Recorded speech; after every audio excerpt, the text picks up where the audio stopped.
Be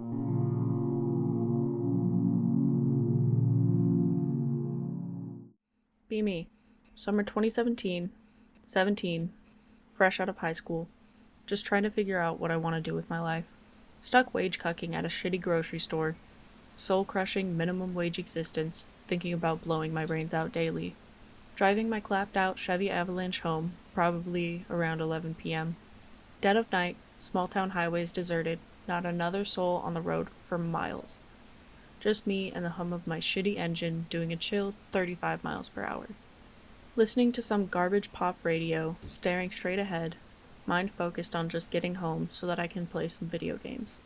Then, for absolutely no reason, my eyes just flick right through the passenger window, and there she is, standing in front of a patch of overgrown, shadowy bushes illuminated faintly by the dull glow of my headlights, naked, completely and utterly stark naked. Pale as bone, almost translucent in the dim light. Like a ghost made of porcelain, her hair was long, so blonde it was almost white, hanging down her shoulders. And she's looking at me. And she's grinning. Not a normal grin. Her mouth was stretched impossibly wide from ear to ear, like something ripped from a creepypasta or a bad dream given flesh. My primal lizard brain took over. What the fuck explodes out of my mouth.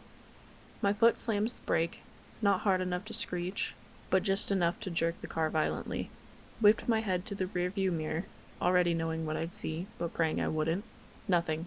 She was gone. Vanished. Just an empty stretch of dark road and the same dead bushes. No sound, no movement.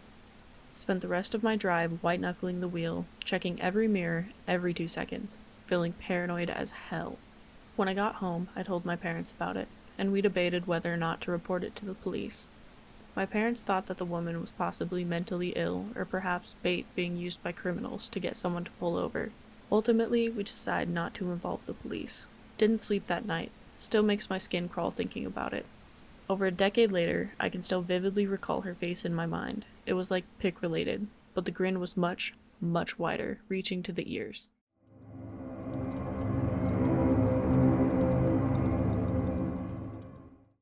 Early 20s. Beer run with older bro and his buddy. Stop at the gas station nearest to home. Get the shit. For loco time. Come back to the car. About to close the doors. Hey guys, what's up? See this incredibly skinny and rather short dude standing at the passenger side door. Just kind of appeared out of nowhere. Older looking, platinum blonde, pockmarked face, really light blue eyes, small yet deep scar under his left eye, bulbous and slightly crooked nose. Yeah, hey bro, what's up? Oh, you guys don't remember me? All look at each other. Proceeds to identify himself as someone we used to hang out with all the time when we were in high school. Problem is, he looks the exact opposite of this friend of ours.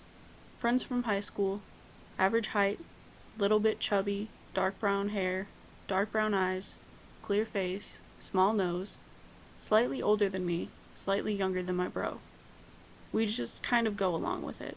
Start reminiscing about good old days with anecdotes only our friend would know. Subtly ask him questions only our friend would know. He knows literally everything our friend knows. He mentions he's sorry he lost contact with us, but he got married and he's a stepdad now, LMAO. I'll be seeing you guys soon. Walks off. We're all kinda weirded out now. Look out the back window. Gone, baby, gone. About 2 months later or so, leaving the local Walmart. See our friend. The real friend. Looks pretty much exactly like he did in high school, just gained a little weight and grew some facial hair. Haven't seen you guys in forever. Sorry about that. Got shacked up with a girl and been working a lot for the stepkids, you know. WTF. Tell him about the encounter. Swears he doesn't know what we are talking about. Swears he doesn't know anyone who fits that description. No clue what happened. I figured it was a buddy of his that somehow knew us and was playing a joke. But he swore he doesn't know anyone like that, and we've since hung out through the years, but never came across Blondie again.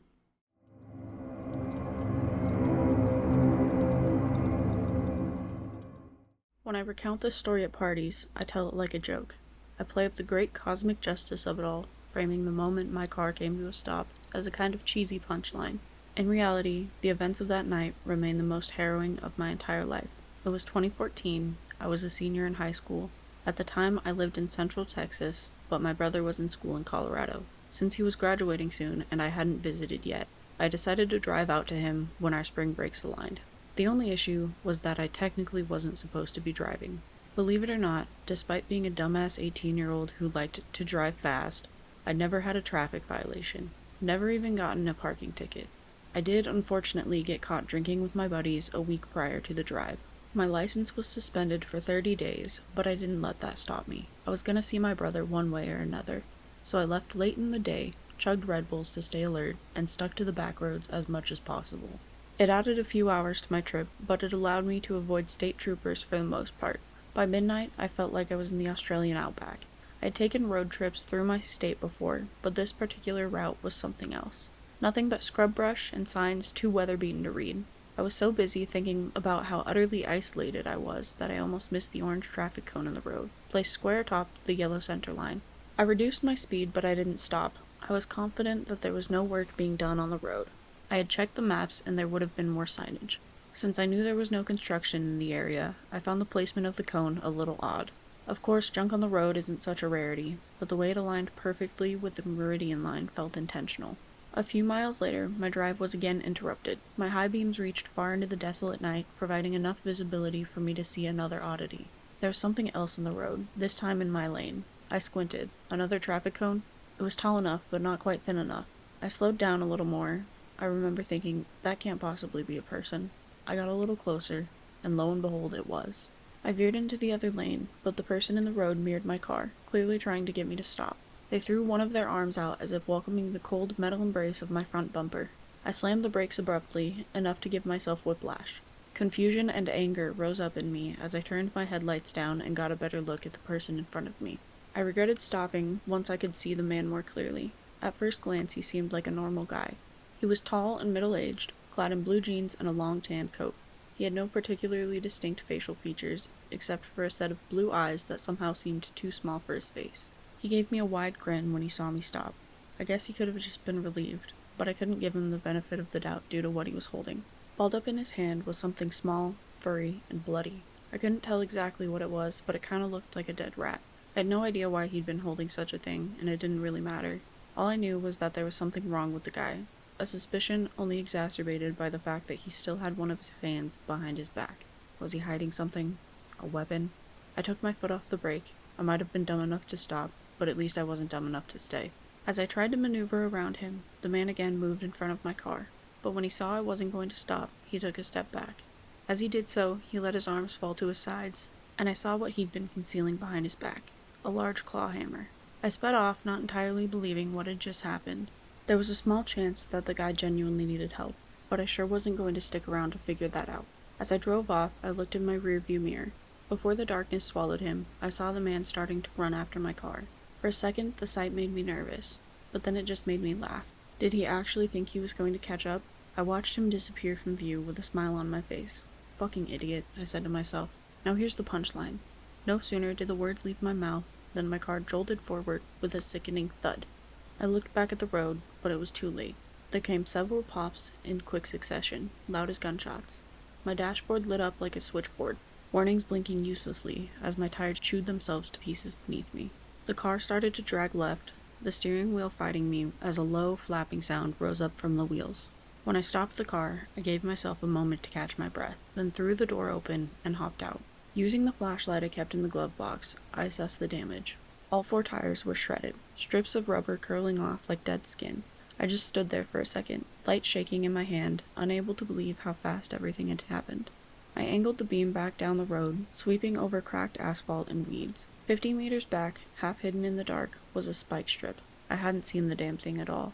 Between where I'd encountered the man and where I'd hit the stinger, there was a slight hill. I couldn't see over the hill, couldn't see much of anything, but somehow I knew I was being pursued. The man with the hammer, who was probably the one behind the traffic cone and the spike trap, was making his way toward my car at that very moment. I had only put about half a mile distance between us, which meant I had maybe 5 minutes tops to figure out what to do. I checked my phone, and as luck would have it, I had no reception. My first thought was to get back in the car and lock the doors, but what good would that do me against a hammer-wielding maniac? I could run out into the fields on either side of the road, but there was really nowhere to hide out there, and I was loath to isolate myself even further from help. My, quote, plan, if it could even be called that, was to run. First, I turned on my headlights to alert passing cars, then I grabbed my phone, wallet, keys, and flashlight out of the car, and mentally prepared for a very, very long jog. Thankfully, I was a cross-country runner in high school, and I had good endurance. While I knew I couldn't run all the way to the next town, I knew that another car had to show up eventually. I'd flag them down and ask for help, or at the very least, I'd probably stumble into an area with reception and call the police. I shut and locked my poor crippled car, then took a glance behind me. He was cresting the hill, less than a quarter mile out. Something about the bend in the road, coupled with the low lighting, made his long, loping strides seem unnatural. He seemed like he was floating. I was already freaked out, but seeing that made me feel like I was being chased by something not entirely of this world. I turned and ran. I fought the urge to sprint, knowing I couldn't afford to wear myself out right away. Once a minute, I glanced behind me. My flashlight beam wasn't powerful enough to reach him, but I could still see the faint silhouette of the man against the cloudless, starry sky. He was small on the horizon, but he was there nonetheless, and worse, he was gaining on me. 5 minutes turned to 10, and I couldn't believe that he hadn't given up already. I told myself he couldn't keep up the pace, and yet every time I turned around, he was a little closer than before. At some point I tried shouting out, tried asking what he wanted, but of course there was no answer. Soon I was wiping sweat from my brow and thanking God that I'd been wearing athletic shoes on my drive. As I looked over my shoulder for a routine check-in, I saw the shimmer of headlights. There was a pickup truck ambling toward me. I bolted straight into the middle of the road, waving my arms around and shouting for help. For a second, the truck slowed, but then it eased around me and kept right on going. No windows rolling down, no honk. The bastard didn't even stop long enough to see what my deal was. I shouted something at the shrinking red taillights, but it didn't matter. My, quote, salvation had left me in the dust. I stood there long enough to realize that standing still was a bad idea, and then I pushed down my rage and disbelief. I looked behind me once again, and strangely, that time, I didn't see anyone. Maybe my pursuer had fallen behind, or maybe he had given up entirely. Or hell, maybe I'd hallucinated the entire thing and abandoned my car in the middle of nowhere for no reason. In any case, I kept moving, periodically checking my phone. I guess I was due for some luck that night, because after another half mile, I saw a car on the side of the road. A red Dodge Charger. It was turned off and dark inside, but the tires were perfectly intact. There was no visible damage on the car, certainly no evidence of hitting a stinger, and that fact made me wonder if it belonged to my pursuer. I made my way to the car. There was no person inside, but there were still keys in the ignition. Usually this is where I end my story. Dodge ex machina to the rescue. I settled into the driver's seat and breathed an enormous sigh of relief when a turn of the keys brought the engine roaring to life. By some miracle, the car was drivable, and it had enough gas to take me to the next town. Finally confident that I would survive the ordeal, I looked out the passenger side window and saw something that made my heart stop. Yards away from the car, and rapidly closing the distance, was the man. He hadn't given up at all. He'd merely started running in an arc through the fields, avoiding the road that I'd watched so diligently and so uselessly. He had banked on me losing sight of him so he could catch me off guard, and it had almost worked. By the time I slammed my foot on the gas, he practically had his fingers on the handle. I caught one last glimpse of him in the side mirror as the Charger tore off, a pale, grinning blur closing in faster than should have been possible. After that, I drove the car straight to the police station in the next town. At dawn, when they took me back to recover my own vehicle, every single window had been shattered, not simply cracked, but obliterated. Nothing had been stolen from my car, which somehow made everything worse. As far as I know, they never found the man with the hammer. Here's the part I generally omit from my little story. When I, exhausted and nearing my limit, finally made it to the Charger, the driver's side door was open. I clicked on my flashlight and swept a beam across the interior. The cabin was a wreck. Blood was smeared all over the wheel, gearshift, and driver's seat, like some injured creature had been thrashing around. The windshield was cracked from the inside. From the open door trailed a dark streak through the gravel and weeds, a crushed path mottled with red where something heavy had been dragged. I let my beam follow the indentation until it caught on something still and misshapen. There was a man lying there on his back, some poor bastard who most likely had offered a ride to the downtrodden traveler. His mouth hung open as if he died while trying to speak. His skull had been bashed in, part of it was just gone, leaving a cave above his eyes where something heavy had landed over and over. The white of his skull shone moon-like under my light. The matted clump in the hitchhiker's hand wasn't roadkill. It was a whole goddamn scalp. By midnight, I felt like I was in the Australian act. Fuck! They threw one of their arms out as if welcoming the cold. I fought the urge to sprint, knowing I could. Fucking A. Once a minute, I glasped. A pale glinting. Fucking A.